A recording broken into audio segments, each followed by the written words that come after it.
제가 2주 전에 약속한 거와 마찬가지로 한 번 더 사도 바울의 그 개종에 대해서 변화에 대해서 말씀을 준비했습니다. 오늘 사람의 그 변화, 사도 바울 같은 사람도 변화가 될 수 있다면 그렇다면 우리 모두도 변화 될 수 있다, 변화 받을 수 있다.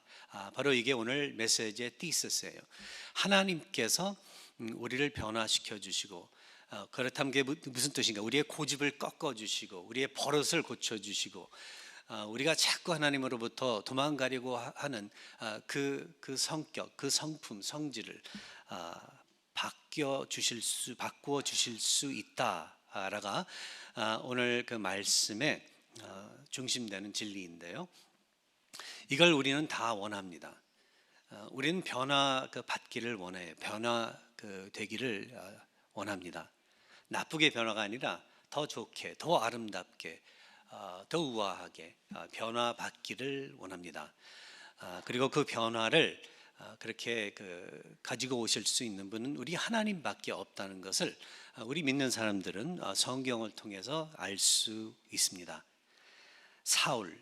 사울의 변화.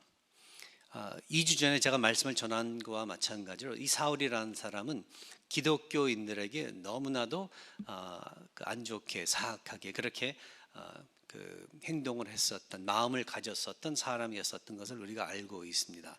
자신에 대해서 그래서 막말로 깡패 같은 그러한 자였었다고 그렇게 이야기하고 생각을 나중에 갖게 됐는데 너무나도 괴팍한 기독교인들을 향해서는, 교회를 향해서는 사람이었었어요.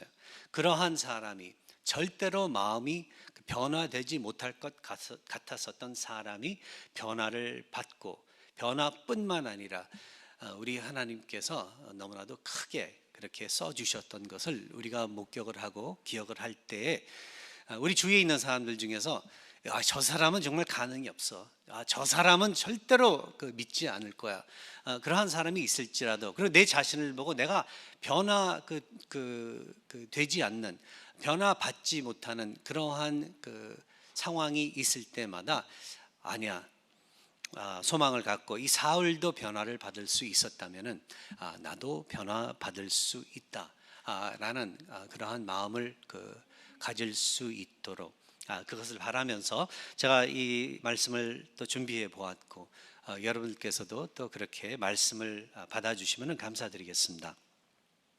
첫 번째 포인트, 그래서 첫 번째 포인트는 오늘 그 본문의 말씀을 통해서 우리가 다시 한번 확인하고 넘어가는 게, 새로운 진리는 아니지만 그러나 너무나도 중요한 진리이기에 또 다시 한번 짚고 넘어가는 게, 인간의 변화는 하나님의 은혜로 이루어진다예요.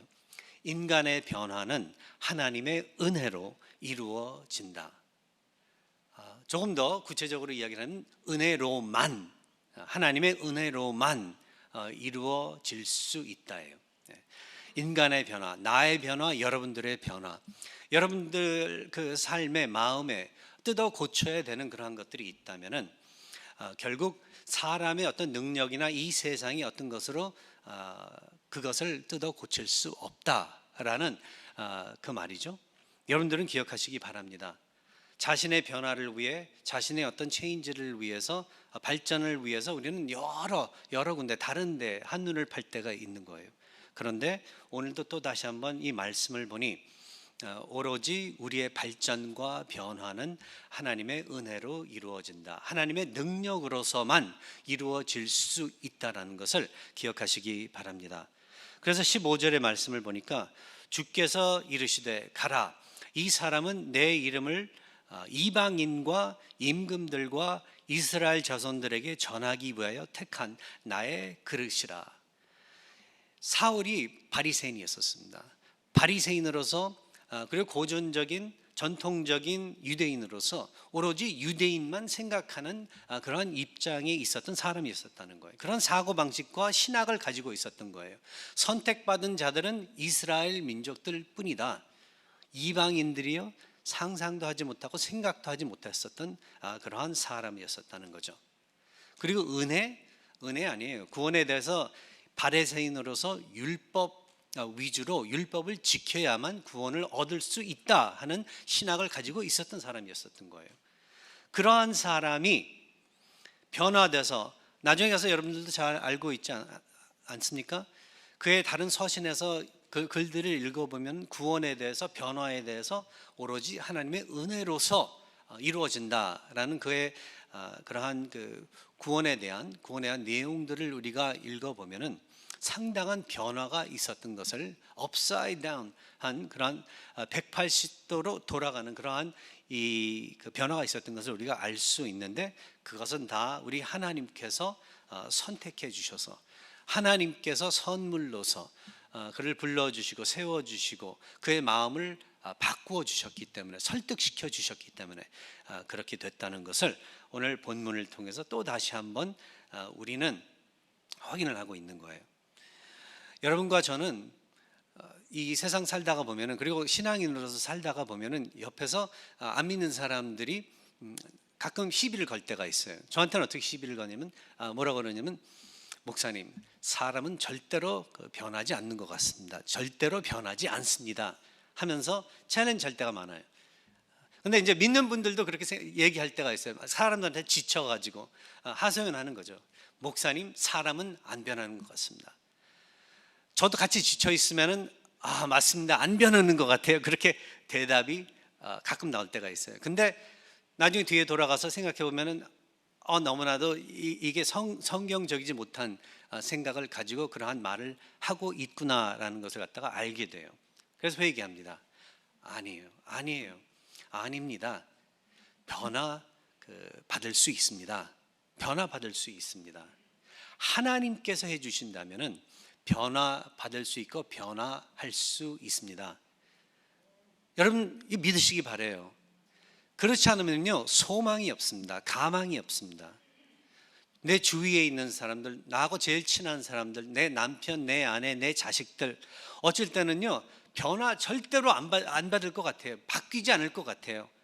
그 버릇, 20년 전의 버릇 지금도 똑같이 가지고 있으면서 전혀 바뀌지 않을 것 같아요. 가망, 소망 없을 것 같아요. 그런데 만일 바로 그게 사실이라면은, 그럼 여기 우리가 다 나와 있을 필요가 없습니다. 제가 목사할 이유가 없어요. 사람이 변화가 없다면은. 근데 성경을 통해서 감사드리는 게, 하나님께서는 변화시켜 주신다는 거예요. 예. 시간이 얼마나 걸릴지는 모르겠지만은, 얼마나 많은 어떤 아픔과 고생과 다툼을 통해서 이루어질지는 모르겠지만은, 결국은 하나님께서 변화시켜 주신다는 거예요. 어쩔 땐 우리가 변화된다는 것을 못 볼 때도 있어요. 왜 그런가? 너무 서서히 천천히 일어나기 때문에. 그런데 사실 그렇게 일어나는 경우를 우리가 두고서 이 사람이 정말 변화됐나 안 됐나를 우리가 한번 목격하고 싶다면, 확인해 보고 싶다면은, 정말 오래전에 그의 모습과 지금과 한번 비교를 해보라는 거예요. 믿지 않았을 때의 모습과 지금과의 모습을 비교해 보라는 거죠. 내 자신을 두고도 믿지 않았을 때와 지금 믿을 때의 그 모습, 나의 생각부터, 사고 방식부터 한번 비교를 해보세요. 분명히 변화가 있습니다. 차이가 있을 거예요. 이것이 바로 우리 하나님께서 은혜로 베풀어 주시는 변화, 성령의 역사로 그렇게 베풀어 주시는 변화, 그리고 우리 주위에 사람들을 붙여주셔서 일으키시는 그 변화, 우리 하나님의 은혜라는 것을 여러분들께서는 기억하시기 바랍니다. 그래서 과거의 일들과 지금 우리 눈에 보이는 상황과 이러한 것들만 가지고 하나님께서 변화시키실 수 있나 없나를 의심하지 마시라는 거예요. 네. 아나니아는 사울을 가리켜 염려의 표시를 한 것을 오늘 또 본문의 말씀을 통해서 우리가 알 수 있습니다. 13절과 14절을 보니까 아나니아가 이런 내용의 말을 해요. 아니, 누구요? 사울이라는 사람이요, 그 사람을 찾아가 가지고 그 사람에게 안수를 하고 그 사람이 지금 눈을 못 뜨고 지금 헤매고 있는데 그 사람에게 다시 완쾌할 수 있도록, 잘 볼 수 있도록 그렇게 하라고요. 또 그래 가지고 가서 우리 지금 믿는 크리스천들을, 기독교인들을 학대하고 막 붙잡아 감옥에 가두고 그러면 어떻게 할까요? 하는 그러한 마음으로서 그가 이야기를 하는 거예요. 내가 여러 사람에게 듣사온즉 그가 예루살렘에서 주의 성도에게 적지 않은 해를 끼쳤다 하더니, 아주 고상하게 이야기한 거죠. 사람들 죽이고 막 그랬는데, 스데반도 그렇고, 그리고 여기서도 주의 이름을 부르는 모든 사람을 결박할 권한을 대제사장들에게 받았나이다. 여기도 우리를 잡아 가두려고 죽이려고 그렇게 나타난 건데, 아니 그러한 사람을 가서 그 사람에게 가서 안수를 하고 그 사람을 다시 세우라고요? 이상한데요. 그러한 모습이 이상한 게 아니에요. 이게 당연한 거예요. 자연스러운 거예요. 우리도 마찬가지인 거예요.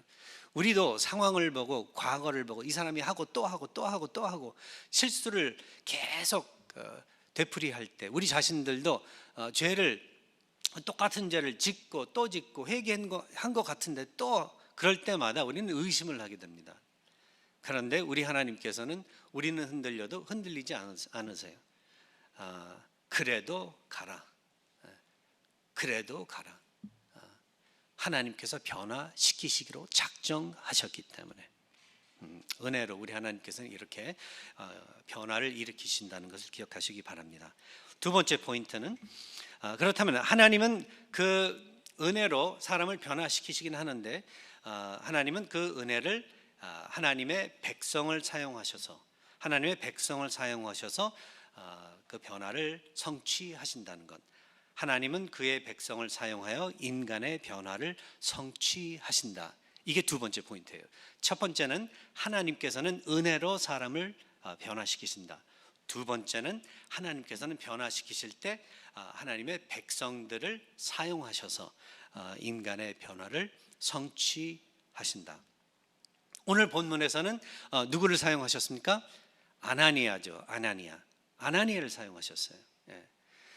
하나님 안에서 정말 또 하나의 성령 충만한 신실한 하나님의 그 백성 중 하나인 아나니아를 사용하셔서 그로 하여금 사울을 찾아가게 그렇게 해주시고, 안수하게 그렇게 해주시고, 성령 충만하게 그렇게 해주시고, 그로 하여금 사울이 홀로가 아니라는 그 확신을 주신 게 또 우리 하나님의 큰 은혜예요.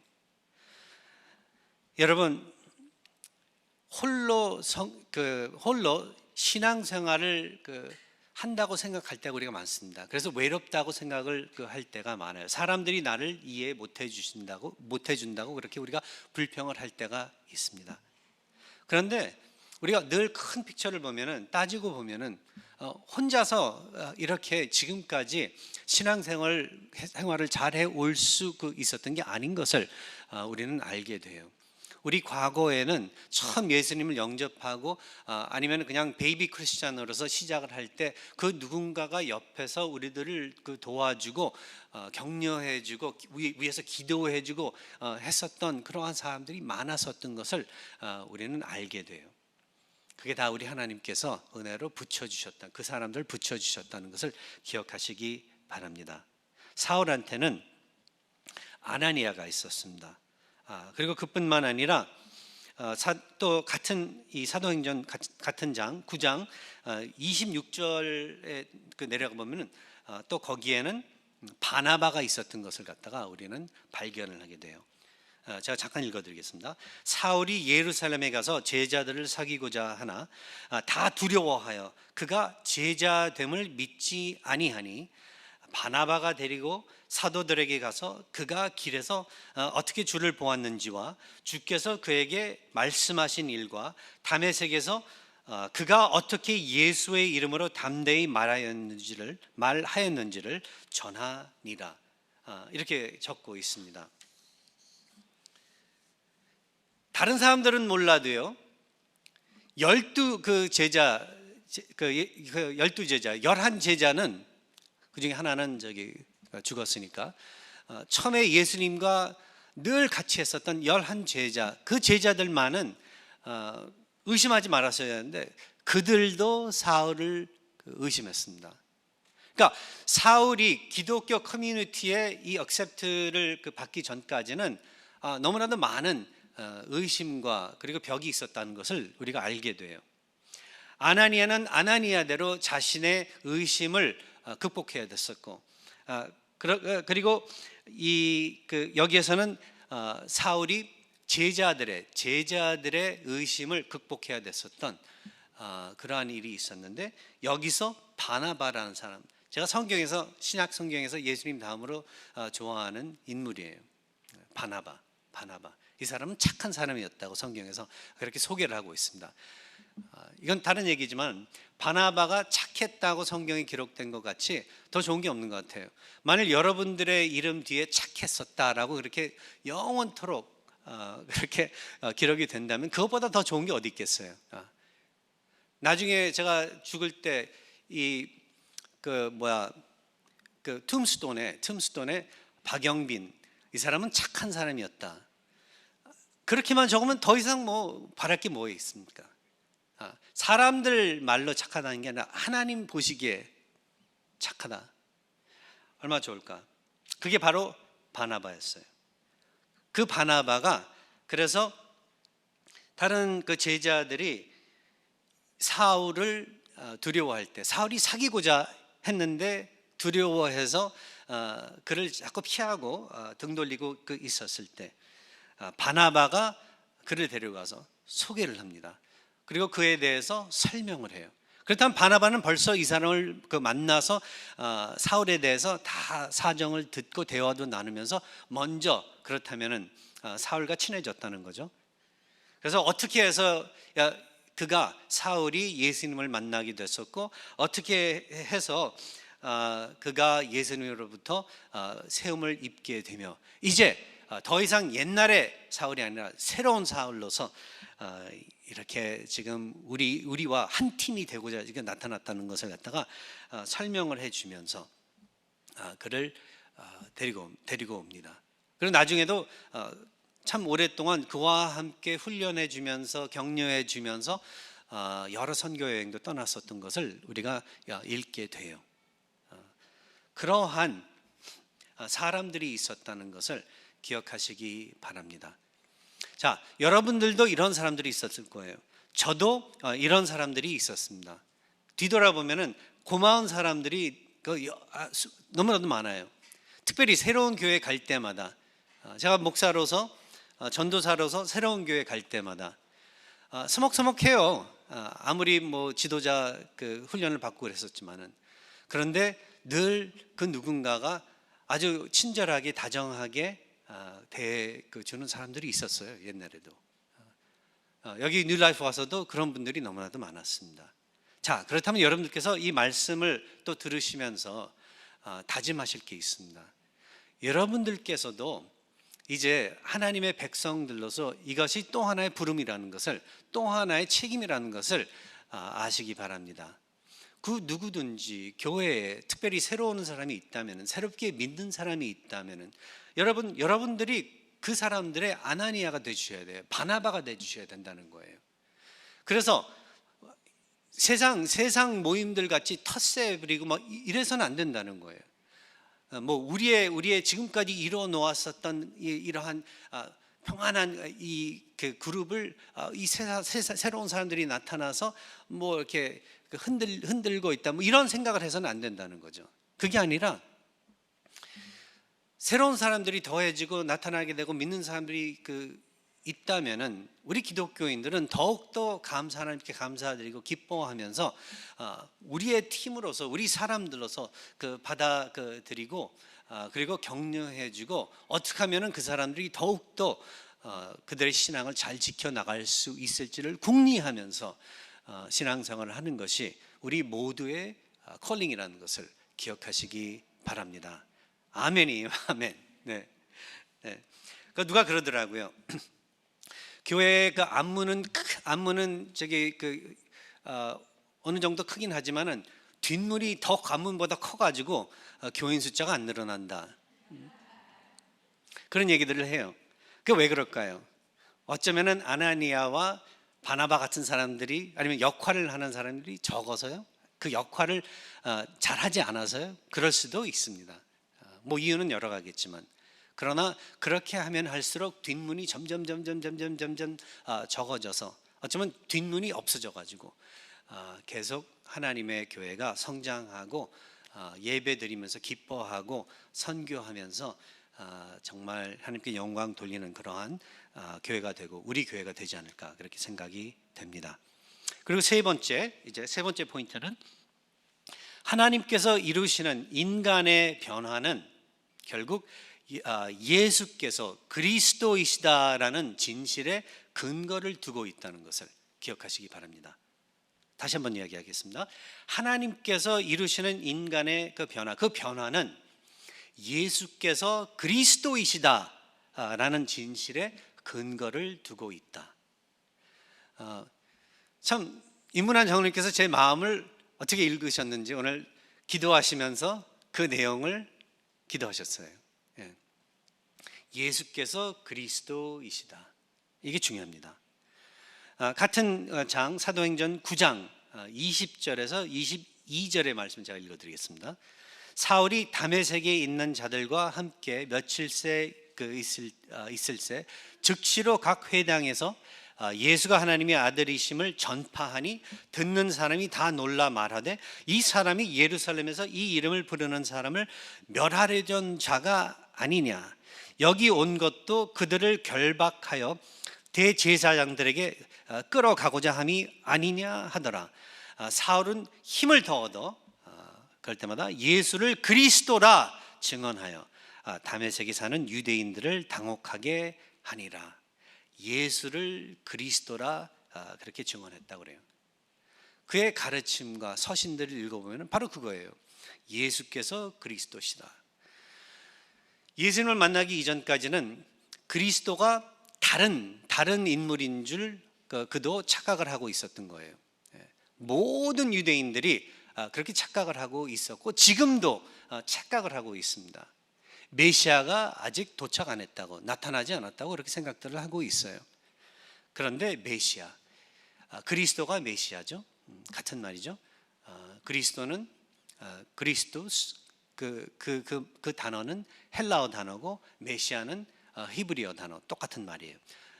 영어로는 번역을 한다면 anointed one, 기름 부은 자, 그러한 내용을 가지고 있습니다. 구약의 성경을 읽어보면 중요한 사람들에게, 큰 사역을 할 사람들에게 기름 부은 자들이다, 기름 부음을 또 허락을 했었던 것을 우리가 알 수 있습니다. 뭐 왕이나 제사장들이나 뭐 선지자들, 기름 부은 자들이다라고 그렇게 이야기를 하고 설명을 해주고 있는 것을 우리가 알 수 있습니다. The anointed one. 그러니까 이제 제일 그렇다면 최고로 그 기름 부은 자에 대해서 메시아에 대해서 구약에서 이야기를 하고 있을 때 그 메시아가 예수님이라는 것을 사울은 그 확신을 갖게 됐다는 것을 우리는 사도행전을 통해서 그의 이 개종을 통해서 보고 있는 거예요. 그가 예수님을, 죽었다 부활하신 다시 살아나신 예수님을 만나서 예수님에게 직접 또 지시를 받고 예수님으로부터 그 예수님을 만날 수 있게 된 그 은혜를 체험하게 된 이 사울은 예수님이야말로, 이 예수님이 참된 메시아다. 이 예수님께서 이제 우리의 왕이시고 우리의 구주이시고 우리의 주인 되시는 분이시라는 그 확신을 가지고 가르쳤다는 거죠. 우리가 참된 변화가 있기 이전에 변화된 삶을 살기 위해서는, 그렇다면 우리도 역시 예수께서 우리의 참되신 메시아라는 것을, 그리스도이시라는 것을 확인하고 그리고 마음에 새겨야 된다는 것을 기억하시기 바랍니다. 그 뜻은 무슨 뜻인가 하면은, 그걸 풀어본다면은, 거기에서 우리가 알 수 있는 게 왜 이 메시아가 필요한가, 왜 그렇다면 그리스도가 필요한가를 우리가 그 질문을 한다면은 그 이유는 우리 모두가 내가 죄인이기 때문에, 전적인 죄인이기 때문에 그 누구도 이 세상에는 의인이, 그러니까 죄인이 아닌 의인이 없기 때문에 성경은 나중에 그 이야기를 해주죠. 바울은 바로 그 이야기를 로마서에서 이야기해주고 있죠. 구약의 말씀 그대로 아무도 의인이 없다. 우리 모두, 인간 모두는 죄인들이다. 전적으로 타락을 해서 영적으로 죽어 있는 그러한 상태에 있는 사람들이다. 죽어 있는 자들로서 자신을 스스로 그래서 구원할 수 없다. 구원이 그래서 필요한 자들이다. 이걸 가르쳐 주는 거예요. 예수께서 메시아 되심은, 그리스도 되심은 우리로 하여금 우리 자신들이 절대로 우리 자신을 구원할 수 있는, 구출할 수 있는 존재가 못 된다. 능력이 없다는 것을 알려주면서 우리는 죄인이다. 그래서 구원이 절대적으로 필요한 그러한 자들이다. 그 사실을 알려주고, 그리고 그 구원을 또 성취시키실 수 있는 분은 오로지 예수 그리스도밖에 없다라는 것을 알려주고 있다는 거예요. 우리가 그 사실을 알아야만 하나님께서 그 이루시는 그 변화의 열매를 맛볼 수 있다는 거예요. 예수께서 나의 그래서 유일한 구원자이시다. 다른 데에서 뭐 율법도 선행도 나의 희생도 나의 열심도 나를 구원할 수 없다. 바로 이걸 아셔야 된다는 거예요. 사울은 이걸 터득하는 거예요. 이걸 깨달은 거예요. 그 전까지만 해도, 예수를 만나기 이전까지만 해도 율법으로서, 선행으로서, 자신의 희생으로서, 열심으로서 구원을 얻을 수 있다, 이룰 수 있다라고 그렇게 믿고 있었다는 거죠. 알고 있었다는 거죠. 그런데 아마 사울도 그랬을 거예요. 근데 여러분들도 그랬을 거고 저도 마찬가지예요. 전에 예수님을 몰랐을 때 예수님을 만나기 이전은요, 저도 역시 사람이 착하게 살면은 된다, 선한 일들을 하면서 살면은 천국 가게 돼 있다, 저 사람은 착하니까 천국 간다, 이렇게도 생각을 하거든요. 그런데 자기 생각에 자기가 착하다고 생각해서는 절대로 천국 갈 수 없습니다. 하나님께서 착하다고 쳐주셔야지만 천국 갈 수 있다는 거예요.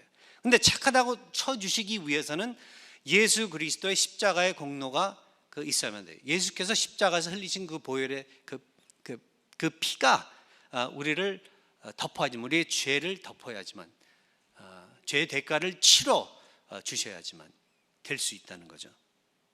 그래서 오로지 예수께서 우리를 구원하실 수 있다. 예수께서만 나의 유일한 구원자이시다. 그 외에 어떤 것도 나를 구원할 수 없다를 또 여러분들께서는 기억을 하셔야 된다는 거예요. 이건 뭐 다른 종교를 통해서 구원을 얻을 수 있다, 그러니까 다른 어떤 종교를 통해서도 구원을 얻을 수 없다, 이건 뭐 기본적인 상식이지만 그 외에 여러분들 생각하지 않고 무의식 중에 구원자, 구원 어떤 물건으로 생각하는 것들이 여러분들 삶에 너무나도 많기 때문에 그렇다는 거예요. 그게 돈이 될 수도 있고, 명예가 될 수도 있고, 자식들이 될 수도 있고, 아니면 뭐 그 외에 뭐 친척이라든지, 우리는 다른 사람들을 두고서 우리들의 장래의 구원, 지금의 구원, 지금 어려움으로부터의 어떤 탈출, 이러한 것들을 생각할 때가 많다는 거죠. 내가 라또를 사서 뭐 몇백만 불을 이기기만 한다면은 지금 내 상황에서 벗어날 수 있을 텐데, 살아남을 수 있을 텐데, 이러한 어리석은 생각들을 이 세상 사람들은 하는데, 우리 믿는 사람들은 절대 그 꼬임수에 넘어가서는 안 된다는 것을 기억하시기 바랍니다.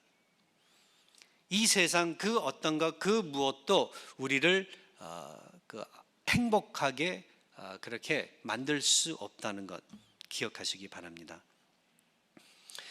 우리는 오로지 하나님의 은혜로, 그렇다면 하나님의 방법대로, 그의 타이밍대로, 그가 원하시는 그 모습으로서 우리는 구원을 얻는다. 그래서 자랑할 것이 하나도 없다. 바울이 나중에 가서 하는 말이거든요. 은혜로 구원을 얻었다. You are saved by grace. 그래서 아무도 자랑할 것이 없다. So that no one can boast. 자랑할 것이 하나도 없다. 우리들도요, 하나도 자랑할 게 없는 거예요. 잘난 척할 게 하나도 없다는 거예요. 늘 겸손하게 하나님께 나오고 늘 겸손하게 서로를 대하는 게 이게 변한 사람의 하나님께서 변화를 선물해 준 사람의 또 모습이라는 것을 기억하시기 바랍니다. 그리고 마지막으로 하나님은 나를 변화하시는데 실패가 없다는 것을 기억하시기 바랍니다. 결국 우리 하나님께서 이루어 주세요. 시작하신 그의 선한 일 끝까지 이루어 주실 것을 믿으시기 바랍니다. 좌절하지 마시라는 거예요. 백기 중간에 가다가 신앙생활하다 백기 들고 싶을 때가 얼마나 많겠어요? 근데 그러지 마시라는 거예요. 우선 우리 하나님께서 기업 안 하시니까 여러분들이 백기를 들어도 끝까지 찾아가실 거예요. 요나를 갖다가 찾아가셨듯이 도망갈 때 우리 하나님께서는 여러분들을 찾아가실 거예요. 계속 추구하실 거예요. 그런데 그 안에서 그러나 여러분께서 정말 평안하고 기쁠 수 있는 건 하나님께 감사드리고 그 은혜 가운데 있다는 게 얼마나 좋은지를 인식하고 정말 하나님의 뜻대로 살고자 헌신하고 노력하는 그러한 여러분들 있으면 얼마나 좋겠어요. 교회도 얼마나 아름답고 여러분들의 가정도 얼마나 더 아름답고 그러한 삶을 사시기를 바라면서 오늘 사울의 또 변화를 놓고 말씀을 전해봤습니다. 기도하겠습니다.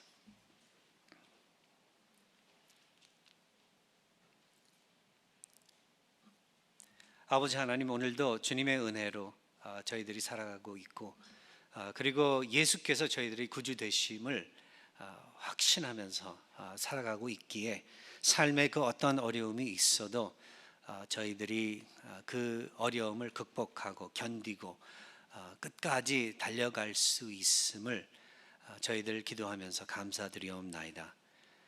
계속 저희들을 이렇게 보호해 주시고 강건하게 지켜주시고 늘 그 하나님께서 홀로 영광 받아주시는 그러한 삶을 우리 하나하나에게 우리 교회에게 허락해 주시기를 바라면서 이 모든 것 예수